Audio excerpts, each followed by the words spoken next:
స్పష్టమైన వేసవి మరియు వడగాలుల యొక్క హవా కనిపిస్తుంది. ముఖ్యంగా కోస్తా జిల్లాలలో గడిచిన 24 గంటల్లో అత్యధికంగా బాపట్లలో 46.6 డిగ్రీల గరిష్ట ఉష్ణోగ్రత నమోదైంది. అమరావతిలో 45.7, కావలిలో 45.8 డిగ్రీలు, ఒంగోలులో 44.6, నందిగామలో 44.7 డిగ్రీల ఉష్ణోగ్రత గరిష్టంగా నమోదయ్యాయి. ఈ ఉష్ణోగ్రతలు తుని నుంచి దక్షిణంగా ఉన్న అన్ని ప్రాంతాలలో 40 డిగ్రీలు లేదా అంతకన్నా ఎక్కువ ఐఎండీ అబ్జర్వేటరీస్లో నమోదయ్యాయి. ఈ ఉష్ణోగ్రతలు సాధారణ గరిష్ట ఉష్ణోగ్రతలతో పోల్చినట్టయితే ధనాత్మక విచలనాన్ని కలిగి ఉండి ముఖ్యంగా బాపట్లలో 7.4 డిగ్రీలు డిపార్చర్ ఫ్రమ్ నార్మల్ నమోదైంది. అంటే ఇది సివియర్ హీట్ వేవ్ కండిషన్ని సూచిస్తుంది. రాష్ట్రంలో ఐసోలేటెడ్ ప్లేసెస్లో heat wave or isolated heat wave, severe heat wave నమోదైంది. రాబోయే 5 రోజులు కూడా రాష్ట్రంలో వడగాలుల యొక్క పరిస్థితి కొనసాగే అవకాశం ఉంది.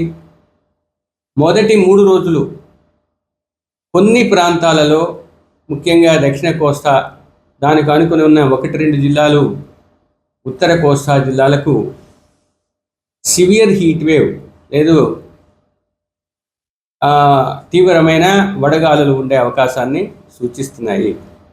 తదుపరి 2 రోజులు హీట్ వేవ్ కోస్తా జిల్లాలన్నింటిలోనూ ముఖ్యంగా విజయనగరం, శ్రీకాకుళాన్ని మినహాయిస్తే మిగిలిన అన్ని కోస్తా జిల్లాలలో 1-2 చోట్ల heat wave or severe heat wave రాబోయే 5 రోజులు కూడా కొనసాగే అవకాశం కనిపిస్తుంది. ముఖ్యంగా ఈ 3 రోజులు దక్షిణ కోస్తా జిల్లాలన్నింటిలోనూ, నెల్లూరుని మినహాయిస్తే, అలాగే ఉత్తర కోస్తా జిల్లా అయిన ఏలూరులోనూ తీవ్రమైన వడగాలులు వీచే అవకాశం ఉన్న ప్రదేశాలు ఉండే అవకాశం ఉంది. కాబట్టి ఆ జిల్లాలకు రెడ్ అలర్ట్ రాబోయే 3 రోజులకు ఇవ్వటం జరిగింది. మళ్ళీ చెప్పాలంటే ఏలూరు, ఎన్టీఆర్, కృష్ణా, బాపట్ల, గుంటూరు, పల్నాడు, ప్రకాశం, మార్కాపురం జిల్లాలలో 1-2 చోట్ల తీవ్రమైన వడగాలులు ఉండే అవకాశం ఉన్నందువల్ల ఆ జిల్లాలకు రెడ్ అలర్ట్ ఇవ్వటం జరిగింది. ఇక వాటికి ఆనుకుని ఉన్న బాహ్య జిల్లాలైన నెల్లూరు, పశ్చిమ గోదావరి, అంబేద్కర్ కోనసీమ, తూర్పు గోదావరి, కాకినాడ, అనకాపల్లి జిల్లాలకు ఆరెంజ్ అలర్ట్ ఇవ్వటం జరిగింది. ఇక్కడ వడగాలులు ఉన్నప్పటికీ మిగతా పరిస్థితులను కూడా పరిగణనలోనికి తీసుకుని ఈ జిల్లాలకు ఆరెంజ్ అలర్ట్ ఇవ్వటం జరిగింది. అల్లూరి సీతారామరాజు, విశాఖపట్నం, పార్వతీపురం జిల్లాలకు ఎల్లో అలర్ట్ ఇచ్చాము. అక్కడ 1-2 చోట్ల వడగాలులు వీచే అవకాశం ఉంటుంది. ఇందాక చెప్పుకున్నట్లుగా విజయనగరం, శ్రీకాకుళంలో 1-2 చోట్ల వేడితో కూడిన, తేమతో కూడిన అసౌకర్యమైన వాతావరణం ఉండే అవకాశం కనిపిస్తుంది. ఈ విధంగా రాబోయే 3 రోజులు పైన చెప్పుకున్న జిల్లాలలో చెప్పిన జిల్లాలకు రెడ్ వార్నింగు, కొన్ని జిల్లాలకు ఆరెంజ్ వార్నింగు, కొన్ని జిల్లాలకు ఎల్లో వార్నింగు, 2 జిల్లాలకు వేడిమితో కూడిన, తేమతో కూడిన అసౌకర్యమైన వాతావరణాన్ని సూచించే ఎల్లో వార్నింగ్ చెప్పడం జరిగింది. ఇక రాయలసీమలో ఉష్ణోగ్రతలు నిన్న కూడా 40 డిగ్రీలు దాటి నమోదయ్యాయి. గరిష్టంగా తిరుపతిలో 43.1 డిగ్రీల గరిష్ట ఉష్ణోగ్రత నమోదైంది. అక్కడ రాబోయే 5 రోజులు కూడా 41 నుంచి 43 డిగ్రీల గరిష్ట ఉష్ణోగ్రత నమోదయ్యే అవకాశాన్ని సూచిస్తున్నాయి. ఇక రాష్ట్రంలో ముఖ్యంగా మన పరిసర ప్రాంతాలలో లేదా మనకు దగ్గరలో ఉన్న ప్రాంతాలలో ఉన్న సినాప్టిక్ సిచ్యువేషన్ వల్ల కూడా 1-2 చోట్ల ఉరుములు, మెరుపులతో కూడిన తేలికపాటి జల్లులు కూడా పడే అవకాశం ఉంది. ముఖ్యంగా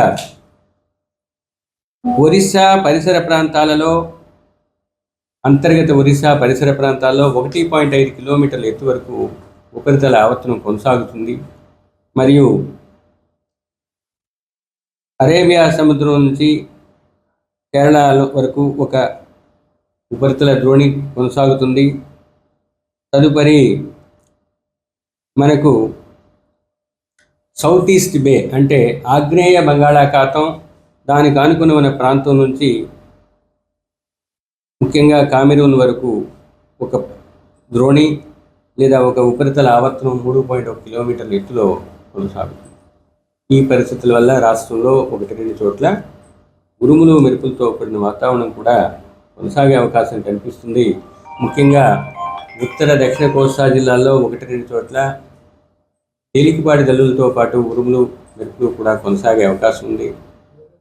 రాయలసీమలో రాబోయే 2 రోజులు పలు ప్రాంతాలలో తేలికపాటి నుంచి మోస్తరు వర్షాలు, తదుపరి 2 రోజులు కొన్ని ప్రాంతాలలో కొనసాగే అవకాశం ఉంది. ఈదురుగాలులు రాష్ట్రంలో ఈరోజు రేపు ముఖ్యంగా కోస్తా జిల్లాల్లో 50-60 కిలోమీటర్ల వేగంతో వీచే అవకాశం 1-2 చోట్ల ఉంటుంది. దక్షిణ ఉత్తర కోస్తా జిల్లాల్లో 3వ రోజు నుంచి 5వ రోజు వరకు 40-50 కిలోమీటర్ల వేగంతో ఈదురుగాలులు వీచే అవకాశం. ఇక ఋతుపవనాలు నిన్న చెప్పుకున్నట్లుగానే ఆగ్నేయ అరేబియా సముద్రం, కామెరూన్ ప్రాంతం, నైరుతి బంగాళాఖాతం, ఆగ్నేయ బంగాళాఖాతం, తూర్పు మధ్య బంగాళాఖాతంలోని కొన్ని ప్రాంతాలను కవర్ చేసింది. రాబోయే 3-4 రోజులు ముందుకు జరిగే అవకాశాలు కనిపిస్తుంది.